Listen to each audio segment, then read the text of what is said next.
Convection and Arctic amplification. So this is another major factor which is related to Arctic amplification. So one of the key reasons more warming occurs at high latitude is even in the absence of sea ice. So that means above the mountains, especially top of the glaciers and other places. So this is due to the absence of convection at the high latitude. So this is a major factor, because if there is a convection, then those warm air will be simply dissipating, or it will be moving to different directions. Since that is not happening, those trapped warm surface temperatures starts melting the ice. That leads to Arctic amplification. The convection occurs when air close to the ground is heated by the warm surface of the earth. The warmed air is lighter than the cold air above, so it starts to rise. So in the tropics, the ground and the air directly above it is always heated by the sun. Hence there is lot of convection and the atmosphere is well mixed with so much rising air. So that means especially near the equator, tropics and other places, the ground is very hot because of receiving a lot of solar radiation. The top area, it is very cold. So there is a difference in the temperature between the top and the bottom, that means at the ground level and at the top of the atmosphere. So there is a very nice mixing that is taking place in these areas, and which is called as a convection.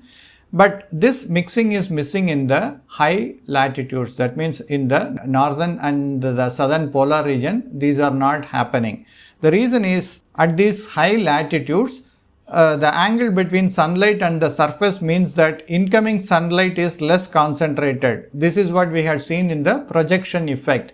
So the sunlight actually covers twice the area or maybe thrice the area with respect to the equator. So that's the reason, due to the projection effect, the temperature is much lesser in these regions, and because of that, the atmosphere is mostly heated by the warm moist air coming from the tropics, which means there is much less vertical mixing. So the vertical mixing is not actually happening in the higher latitudes.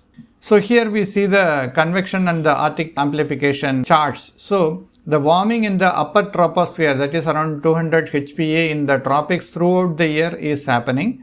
So that is shown by the large patch of red from -30 to, here you can see -30 to +30 degree. So these areas, there is a large convection that is happening. But if you look at the high latitudes, either at -90 or +90, in these polar regions, we see that this is blue in color. Whether it is in the month of winter or in the summer, irrespective of whether it is summer or winter, these areas are only in blue color. That means the convection is very less. So there is a patch of red at the Earth's surface in the Arctic during winter. So that happens only during the winter. If you look at the atmosphere at around 800 or 900 HPA, only in those areas we see little bit convection, or the temperature is high in these regions.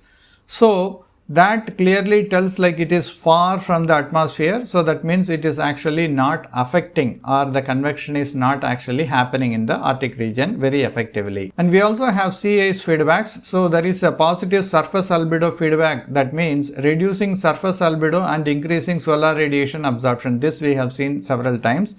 This feedback actually contributes to Arctic warming. That means 30 to 60% of CO2 induced temperature increase happens here. The sea ice influences surface turbulent energy fluxes, and this is known as sea ice insulation feedback. This is altering non-radiative surface fluxes and promoting heat conduction through thinner ice.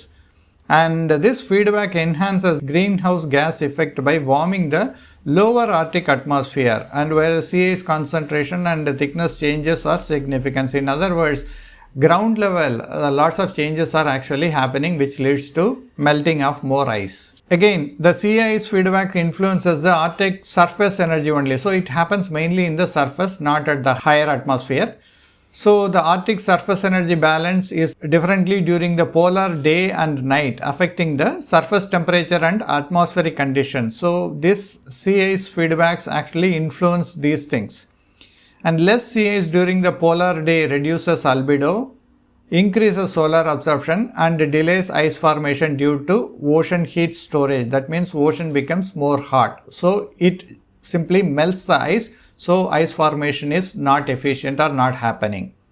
During the polar night, the reduced sea ice enhances surface temperature, modifies atmospheric stability and alters the energy flux dynamics. This influences the downwelling long wave radiation and atmospheric warming. So in both during the winter and in the summer, the sea ice feedbacks plays a vital role in amplifying the Arctic temperatures. So here are some of the temperature feedback mechanism. The first one is the Planck feedback. So this results from the nonlinear relationship of blackbody radiation with the temperature. At colder temperature, more significant warming is required to increase the outgoing long wave radiation by 1 watts per meter squared.